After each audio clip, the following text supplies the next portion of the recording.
Welcome back to a new episode of Mind Expansion Guest. As you know, every month we invite a guest from the network to share something interesting and to share their perspective and their experience with us. And today we have our new guest, who is also a friend. His name is Filippo Chiricozzi. Welcome, Filippo.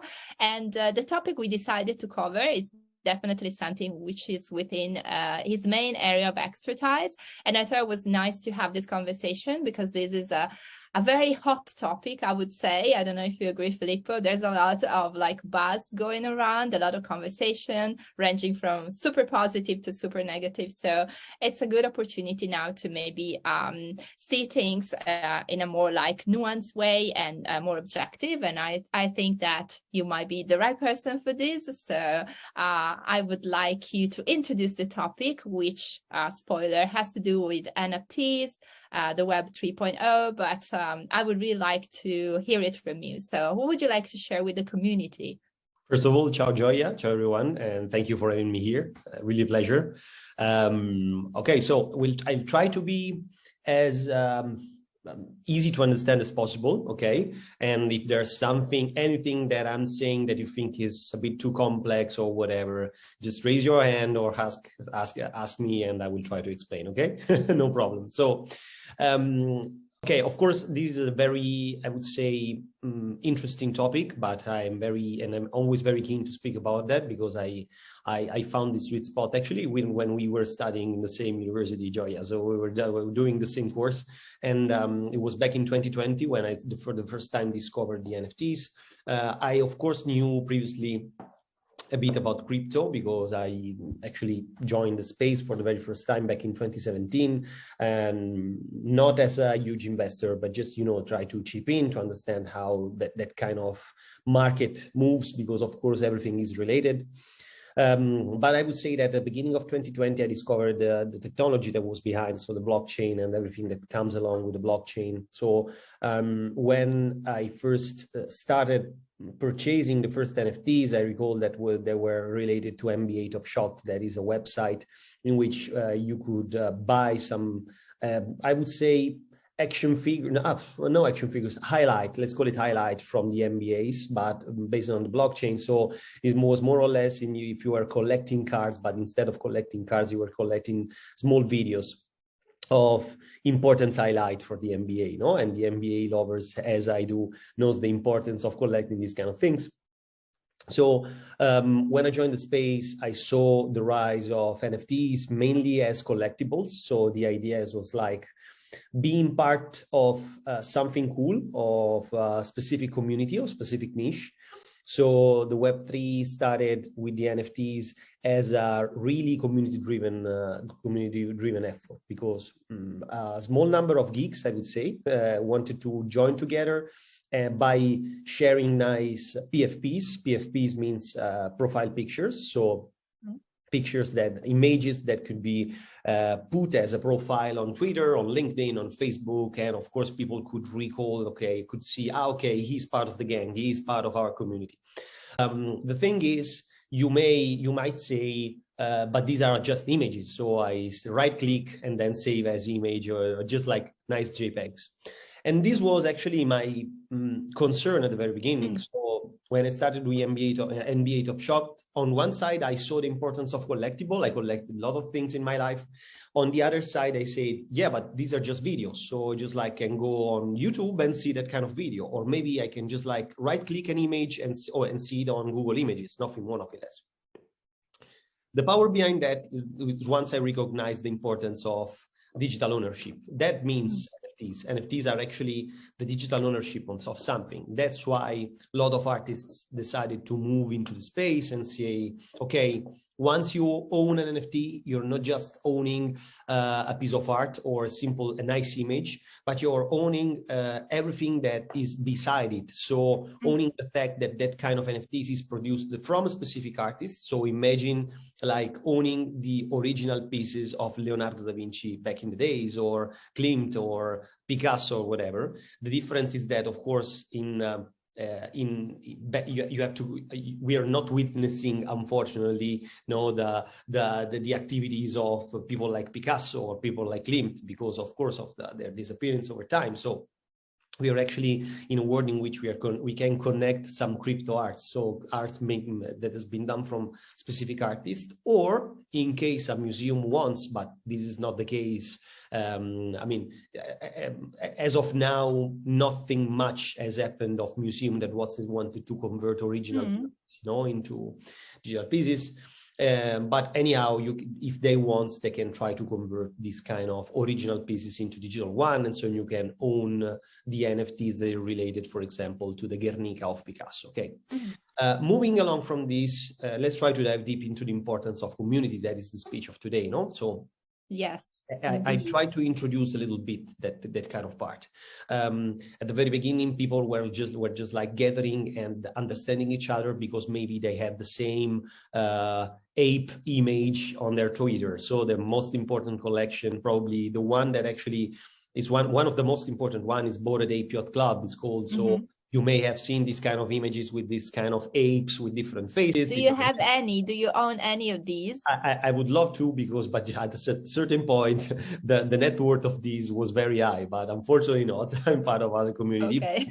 Beside the economical part, actually, when we get back to the digital ownership, the right thing into this is that while owning that specific token, you can actually be part of something unique. Okay, so you could be the only one part of a specific community.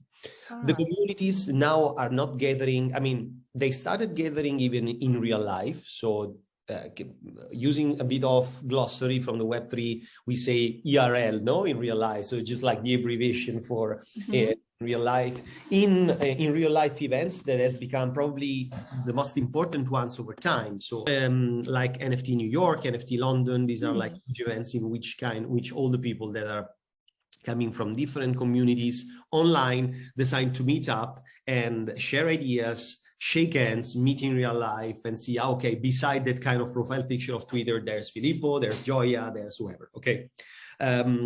Right now, the communities are mainly built on a channel that is called Discord.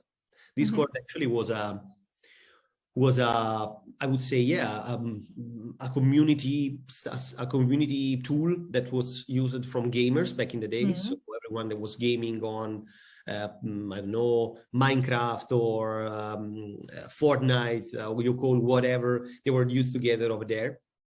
Then they moved, all the NFT community decided to move on Discord because Discord has some different features. Like, for example, Discord, you have to imagine more like as a sort of, as the Greeks say, an agora, no? So like a huge square where people can gather together and talk in a general place of general discussion, or maybe found their niche. There are some specific, you know, angles of the specific square and say, okay, we're talking over here about art, over there we're talking about crypto, over there we're talking about technology, and so on and so forth. So the Discord community is a place in which you can gather together, meet people that are sharing the interest on a specific collection, so on a specific NFTs, but at the same time, you can maybe meet some fellows that are interested in art, in technology, in blockchain, of course, with the same layer of interest for the same collection.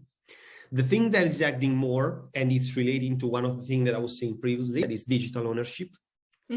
In some Discord, you can only access if you can prove you can own a specific token. So, for example, for Bored Ape Yacht Club, you can access the Discord, it's free, but you can just like chat in a couple of channels. They call it channels, no, within the bigger Discord. If you want to access the all channels and make sure to talk with peers that have the same interest, but moreover, they have the same NFT that they own, you have to log in, make a sort of login that is different from the login that we have. So we are not logging with an email and a password. We are proving that we have a wallet, and the wallet is like a sort of, yeah, it's like a wallet. So it's a digital wallet. So we know what is a digital wallet. I was thinking sometimes when I talk about wallets, digital wallets, I'm thinking back in Italian and said, yes, and you need to explain. Exactly. So we know what are wallets. The digital wallets are the place in which you are storing your crypto and maybe your NFTs. So you log in through that wallet, of course, the login read that you have some specific tokens, and in case you have it, you can access that specific. Yeah, but you have passed. Filippo, something that I wanted to ask you, because I've been wondering myself, and I'm quite sure I'm not the only one. So I'm the one asking all the, the stupid question, because somebody has to ask this question, and so bear with me. You touch upon this a couple of times, and so maybe there are already some clues in your answer. But what is, if you have one, your definition of Web 3.0? What is the main difference between like the web as we knew it before, in your opinion?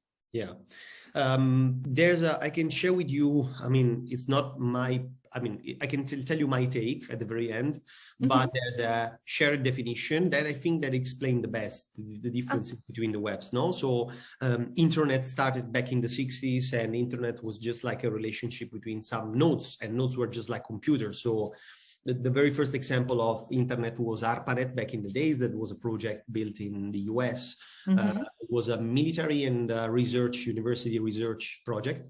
And the aim of the project was like connecting two dots, no, within the America. So the Eastern coast with the Western coast, nothing more, nothing less. Next step, we moved from the protocol that was laying behind the ARPANET, so something for defense reason, research reason, study reason, to another protocol that was like opening that kind of technology to everyone, so the World Wide Web. Okay, so we started with what we call the Web 1. The Web 1 was back in the days, the very first iteration of Google, of Yahoo, so the very first website. But the Web 1 was like a static one, so you can only read the information. Go on a website, read information. Say, for example, you're going on a website of books, okay? You can read information and then grab your phone, type the number, call the website of the physical store and say, I want to order this kind of books, and I will pay with cash when you arrive, and da. The second iteration is the one that we are witnessing as of now, no? So imagine like the 90%, I would say even 99% of the website. Imagine Amazon, imagine Facebook, imagine Twitter, whatever, in which you're not only reading the information, but you can even write the information. So you can type something and post your new post on Facebook, or go on Amazon, put a credit card and purchase something. Very easy. The Web 3 is the third iteration in which, and we go back to digital ownership once again, you're reading, you're writing, but you're even owning the information. So everything that you produce into the web, you can prove that you are the owner of the web itself, because of the wallet integration that I was talking previously. So this is like the standard definition of Web 3. No? Web 3 introduced a new layer that I do think is the most important one, especially if you've seen the evolution over time of stuff like, for example, the influencer. No, so think about the influencers. Influencers in the Web 2 are producing their content on a platform. So the platform needs the influencers to grow the platform itself, okay, on one side, but they're not owning 100% the contents, because once you produce the content, you are uploading the content on the website. You maybe have approved some terms and conditions. You maybe are putting your information on their own centralized servers, okay? The Web 3 instead introduced the other layer in which they say, okay, before posting anything on a website, in the blockchain, we say that you sign a transaction. So it's like you're signing something on the chain and say, okay, I'm pushing these on the chain, but forever it will be stored the information that Filippo, that has that specific wallet, push the information on the chain. So you can see there's a slight change, no, in how it works. I do think that this is like a major, I would say, major evolution of the web, because it introduced the real power of ourselves while interacting with something that we are using on an everyday basis, our smartphone, our laptop, or whatever. Wow, that's fascinating. And you say, what is your personal take? Because you said this is more or less the way you explain it, or you can find information on the web. Do you have like your own specific angle or something that for you is really like, this is for me Web 3.0, this is what I feel really makes a difference for me, and maybe also the reason why you were attracted to it? Yeah, I would say that beside the fact that I share the general definition, so the general definition that we say to me is kind of completely shared, okay? Rather than a definition, a personal definition, I would say personal angle on this. Mm-hmm. So my personal angle on this is that we have the chance of lowering the barrier and reducing all the frictions with some specific interaction that we do in our daily life. So let me do some examples so maybe everyone can understand. Yeah. Imagine that you want to store all your clinical trials, analysis, everything that you've been doing for the healthcare since you were born up to date. Okay, we have to as of now we have, I would say, just one option. We have to physically store all the papers printed, all the documents that has been produced for different doctors. So everything that we've had over time. There have been some trials. I know for sure that in France, they already introduced something like the one that I will try to explain. So you may understand that I'm going into a direction in which you don't have to store anything physical. You just need your ID card or whatever, and everything is stored over there. In France, it's already reality since July of the next year. So I imagine that the blockchain, given the fact, one thing that we didn't say about the blockchain is that you can, if you want, you can share all the information on the blockchain. So everyone can know that a specific wallet is for Filippo or for Gioia, that is the Twitter account, that is the LinkedIn account, and da. So you can share all the information that you want. But you have even the option of being zero knowledge. So you can even have the option of having a huge privacy into that. So you can decide what you prefer, okay? If we imagine a future in which we are able to create a layer of privacy and a layer of public, and put in the middle the blockchain that acts as a sort of middleman that preserve you from sharing some specific information, you can imagine a world in which you will be able to share only the information that you want. So for example, getting back to the healthcare, imagine that you have everything into your ID card, but you're going to do a specific clinical trial for something very specific, and you want the doctor to access only the information that are needed to understand that kind of part. You can share only those kind of information, okay? So I can see a lot of resemblances. I made the healthcare examples, but I can give you the transportation example, I can give you the fashion example, whatever, okay? So it's, the thing is, the Web3, rather than something specific for NFTs and nice images, nice JPEGs that cost a lot, is a way more, okay? It's an opportunity to enable people to do something. Wow, that's interesting. And again, this is the idea that you said before of ownership also of your own personal data or digital identity, which is interesting because there's a lot of conversation around who owns data about, you know, our personal behaviors and preferences. So I can see why this could be, you know, an upgrade. When it comes to community, of course, this is something that we're big upon. Since you probably have lots of experience when it comes to Web 2.0 communities like Facebook or even the Sense Network, of course, and also of this new kind of community, what would you say is the main difference as a user? As a very nice question. Well, very nice question. So I do think that there are two different things that we have to keep in mind. So on one side, the fact that community is community. Okay, so you don't have to go on to Web 2 and Web 3. Community is a gathering of people with the same ideas, okay, laying behind. The difference that I've seen is that even though community is community, into the Web 3, you have two different things that usually happens in Web 2, but you can actually manage into Web 3. So the first one is that you can create the community exactly for those one that are really interesting in your projects. As I said, you can give them an NFT, even for free. So imagine the case of what Starbucks has been doing lately. I can talk a little bit about that later on. But you can just like give people the NFTs they want because they really want to be part of a community. So this means that you avoid all the trolls, all the kind of people that just want to come in and create a mess. Of course, you can ban them, you can exclude them from a community, but it's way easier because actually you are committing people to have something. And moreover, you want them to prove that they're part of something. So just like, you know, I can shield everyone that have in my wallet the NFT of the Sense network and say, look, I'm really part of that because I'm proud to shield the fact that I have this amazing NFT that proves that I'm part of the Sense network. Okay.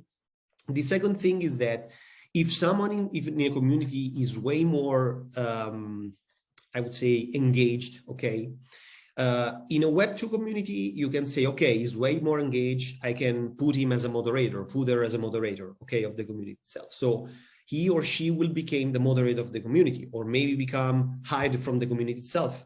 But the thing is, into Web3, you can even better tailor-made this. You can say, he will be or she will be the moderator of, say, art. She will be or he will be the moderator of crypto or whatever else. Okay, so you can actually better tailor-made the interest. The third thing that I found very important is that in Web3, you only or almost only have organic growth. You don't have paid. So the thing is, I mean, you have paid growth because people wants to pay to purchase the NFT. You're not paying them to join the community. So this means that you're actually reduce drastically the number of people within the community on one side, because of course it's better in Web3, it's better to have quality rather than quantity. So maybe you can have a community of 500 people, but 90% of them are interacting, rather than having a community of 100,000 people, with just 1% of them are interacting. Okay, so you see that you have these two opportunities, that these three different things that are actually very different from Web2 into Web3 I've seen so far. Plus, of course, the ownership that I said previously. I'm also wondering, do you know the identity of people in these communities, or this is something that it's like hidden in some way? It depends. So the thing that I've seen is that people, okay, usually, okay, it depends on what you want. Okay, if you're willing to share the information, also if you're willing to share your information with someone, say, for example, we are in the same community, in the same Web3 community. It's a token gated one. So token gated means that you can only access if you have the token. We start chatting on the community. We feel that we, you know, tag along and say, okay, I'm fine. I can start a chat with, I don't know, with GG 2022. I say, okay, hi, I am the Chiricozzi, but my real name is Filippo. What's your name? Okay, so you can actually start bonding with people. The other good thing is that when people meet each other in other communities, and it happens a lot, so I've been seeing this a lot of time, people would say, you're in this community, well, nice. So it's like creating a sort of trust bonding relationship between different peoples that wants to tag along in the same one. So yeah, these are the things that I've been seeing lately. And I do think that they're very empowering somehow, no, the space. That's fascinating. So from your perspective again, and since I know that this is something that you really, you know, are really focusing on in even your communication, in your social media channels, what are and I understand there's been a lot of conversation going around, like NFTs and, you know, losses and like tough situation. So my question for you, and of course, I understand it's from your perspective, from your knowledge, what are your prediction forecast for the incoming year, for 2023? Now that it looks like this topic is gaining like maturity in a sense. So there's been a phase that it was a little bit like the Far West, like everybody was like chiming in and trying to do their things. There's been some problem, but is it now evolving to a more like structured and mature phase? Is something like big going to happen? What is your impression? Well, yeah, I do think that I briefly introduced previously the fact that there are companies, no, I named the Starbucks, but I can tell you Nike, I can tell you Puma, I can tell you Lamborghini. So there are like a lot of different companies that are seeing the opportunity and wants to join in. So on one side, I do think that we're moving, luckily, I'm really happy for that, from a very niche project to something that is very wide and broad. And I'm really happy about that, because I see that, of course, when adoption keeps growing, it means that you are able to scale the technology to new use cases, to scale the technology to new opportunities. So my thinking into this is that all these companies that are actually joining the space are really important for the scaling of the NFTs collection and generally speaking to the NFT community. So I actually hope that at a certain point we will move away from Discord and maybe find some nice spaces that are more easy to use for people. Yeah. I'm not a Gen Z, so every time that I start using Discord, I say to myself, oh, now I have to use Discord. So it's like, you know, it's very droning somehow. I used to drone when I get back on Discord. So maybe it will move on, maybe WhatsApp or whatever. No, we're using on a daily basis.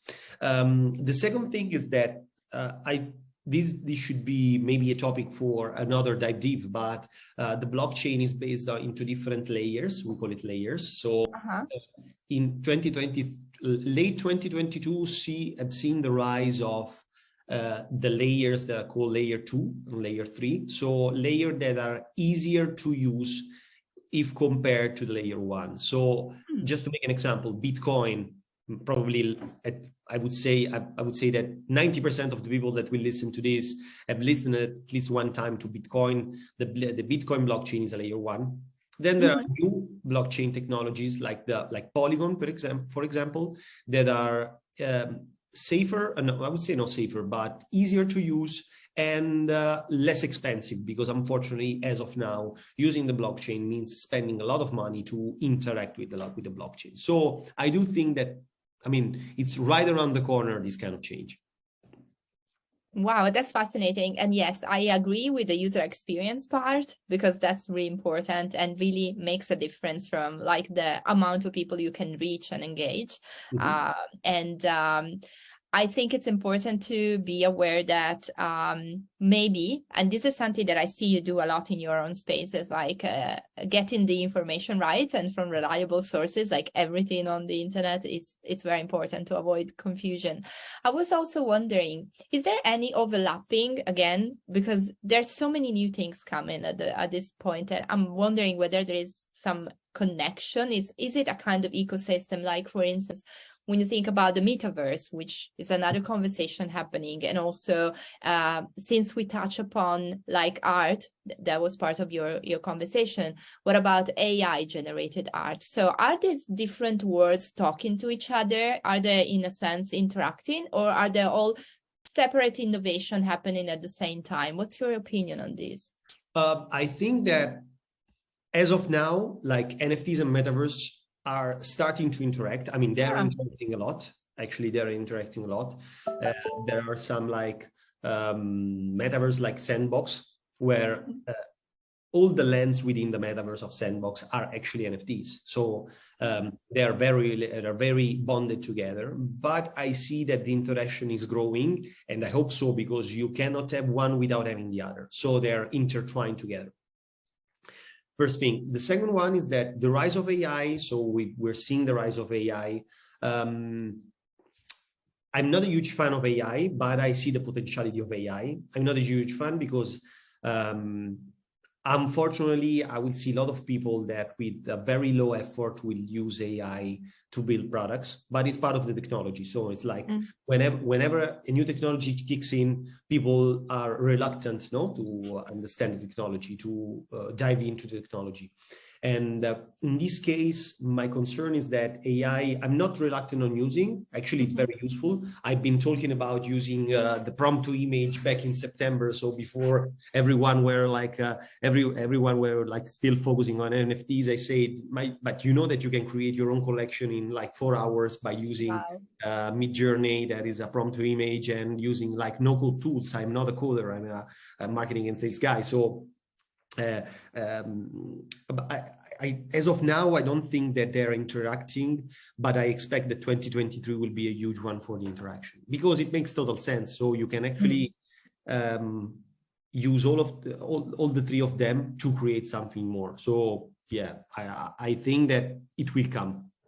Wow, that's interesting to watch. So the way that we'll either build upon each other or support each other. So we're definitely keeping an eye on that. And on this note, I would be very grateful, and we would put them in like the text under this video. If Filippo, you could send me maybe a few links of either a platform or communities or your own link as well for people that would like to understand this a little bit more.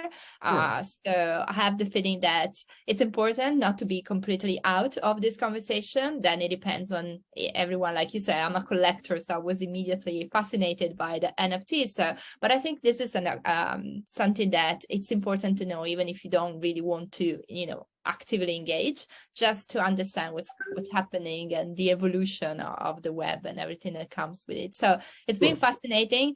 At one point, I think we'll have to do a part 2 of this conversation, because I have the feeling this is going to like an hyper speed, with all the innovation we studied it together. No, there's a very steep curve. So I assume that in 6 months from now, there'll be so many new things to discuss. And of course, you're always welcome and invited. But for now, I'm really grateful that you took the time to take us into this journey of Web 3.0. And I am sure that people will have questions after listening to this video. So I will tag you underneath the comments if there's any interesting conversation going on whenever you have time and you want to engage. We're always happy to have you and have your expertise. So thank you so much for being our guest today, and I really hope to see that our community, which is still 2.0, will engage and add a new perspective, and maybe there are other aficionados there. We'll find out soon. Thank you again, Filippo. Thank you for having me. Ciao. Bye bye. Ciao.